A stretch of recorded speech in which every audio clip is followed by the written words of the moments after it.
Hello everyone, this is our next video of Fortinet NSE 4 series, and today video we are going to understand also perform a lab for the central NAT on the Fortinet firewall.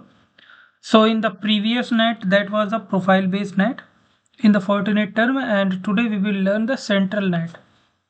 So let's begin the video. So what is the central NAT? The central NAT enables you to define a control with more granular level. The address translation performed by a FortiGate. With NAT table, you can define the rules for the source and address or address group and IP pool and destination addresses usage. FortiGate reads NAT rule from top to bottom until it hits the matching rule for the incoming address.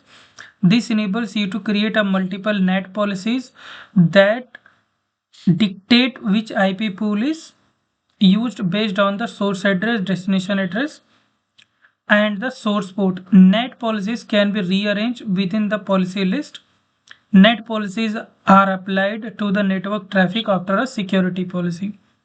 So this was the theory about that central NAT. Few more points need to consider about the central NAT. The central NAT feature is not enabled by default. If central NAT is enabled, the NAT option under IPv4 policies is skipped, and SNAT must be done by the central NAT map. The firewall policy list dialog boxes have message and redirection links to show that information. If NGFW mode is a policy based, then it assumes that central NAT, especially SNAT, is enabled implicitly. So if we enable NGFW mode in the policy mode, so by default that central NAT will be enabled, and the central NAT is not enabled by default. And if we enable the central NAT, then IPv4 section under that NAT option under IPv4 section got skipped. So this was the theory section of the central NAT. So let's begin with the video. So the lab setup will be the previous one that we have covered for the central profile based NAT. So let's perform some lab of the central NAT. The underlying concepts will be the same that previous videos. So there are two things. To enabling a central NAT, we can do with the settings, and here we have the options. So the profile based is by default. I have enabled policy based, that the region central NAT for me it is enabled. So this is the by default behavior. Here we have option to enable a central NAT, and if I select the policy base, then central NAT by default will enable. So I have enabled a central NAT now. So if I go to that policy and object, we can see this is the central NAT option. So for to just show you, if I disable this option, that central NAT option will not show. If I say profile based turn off, let me profile based turn off, apply it, then in this case the central NAT option, there will be no central NAT policy. See, there is a no central NAT. We have IPv4 address, ISD and services, but there is a no central NAT. What we can do, if we enable this that policy based, then central NAT will enabled, and we can see the central NAT section. So first let's the topologies are similar. So if you have not watched the previous video, so I suggest you watch the previous video. And now for this video, let's go and focus on it. So first I will create a security policy so that I will allow a traffic, and in the second section I will create a central NAT. So let me quickly perform a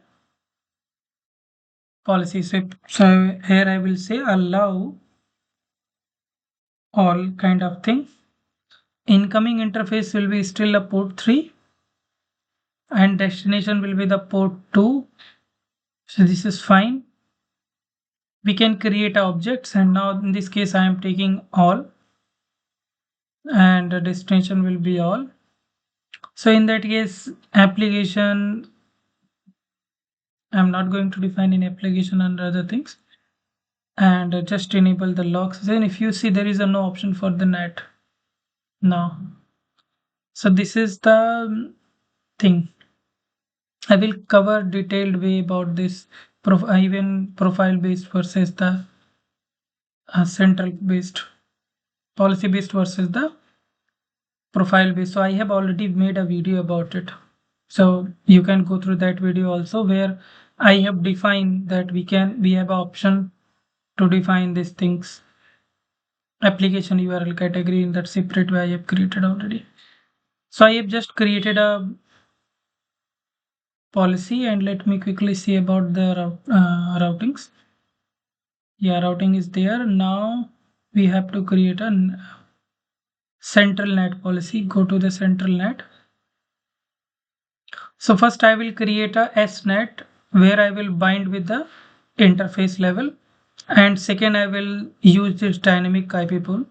So if we are not using a central NAT, then we don't have any option for TCP UDP sections in the use outgoing interface. But if we use the central NAT, then these options will be enabled, so we can get the more granular level of functions.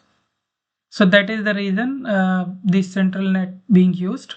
So on that profile based NAT, we don't have option of controls. So this is the difference, and this is also a question for the NSE for exam. So incoming interface will be the port 3, outgoing will be the port 2.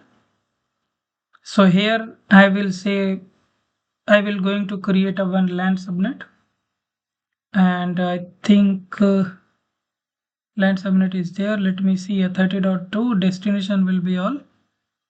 And now I'm going to interface object, so port 2 will be the use, and let's quickly, now the central NAT is used and policy is also is being used. So let me quickly try to access it, that loopback address of ISP, so 5.5.5. so let me see that whether I am reachable to this. Yeah, I'm reachable. So let me refresh it. We should see the hit counts now on the central NAT policy. Yeah, we can see there is a hit. Also we can see the hit on the security policy also. We can see that. So both policies are being used. So this is the first sign. And the second thing will be, I can do the telnet. So we will get that who is going to connect with us. So if I say, if I will provide a user ID and password, then we can say that who is going to connect. Yes, not taking. It's not taken, and if I say who, will get the IP address, that who is going to log in. So we are using the interface address. In 1.1.1 will be the address which will be available here. So that remote address will be the 1.1.1. Wait for a few seconds, it will show. Yeah, 1.1.1 first thing. Second thing, we can see DSys session list. Now this behavior is totally got changed because of the central NAT. So what we can do, we can see this is our 1.1.1 8.8.8 8.8.8 to 1.1.1. So we can see our about the NAT rules. So if you remember that in the previous section, when I created this, when I type this session lists, I get a different way of results. But in this case, it is a different. It is because of the I have changed the behavior of the firewall. So earlier it was the profile, and now it is the central. So these are the 38. These are the interface management interface traffic, and we'll see for the 30.0, 30.8, and this is not, and we'll get for the 30. I'm looking for 30.10. That is 1.2. Okay, and yeah, this is the thing. So here is the thing, this 30.10 is reaching 5.5.5 and this is used by a 1.1.1 address. This is here. And the reply is also coming to the 5.5.1.1. So this was the verification for the NAT table. So first way of the netting is complete about the interface based. Now I will delete, let me quickly do the exit from here. Now this is exit. So the second way of the NAT I will use a dynamic. So in the dynamic, what I will say, I will use the pools. So there is a one pool. Let me show it. What is the pool? Okay, so 1.1. So I will use the from 10 to 20. So the rest everything is the same, which we have already discussed in the case of profile. If want, we can say that overload, and now it is okay. So I have modified it. Let me clear the counters. So we can see the fresh utilization about it. So policy is the same. I'm just changing the NAT policies. So I will just again perform a ping. It will reachable. Now I will do the telnet.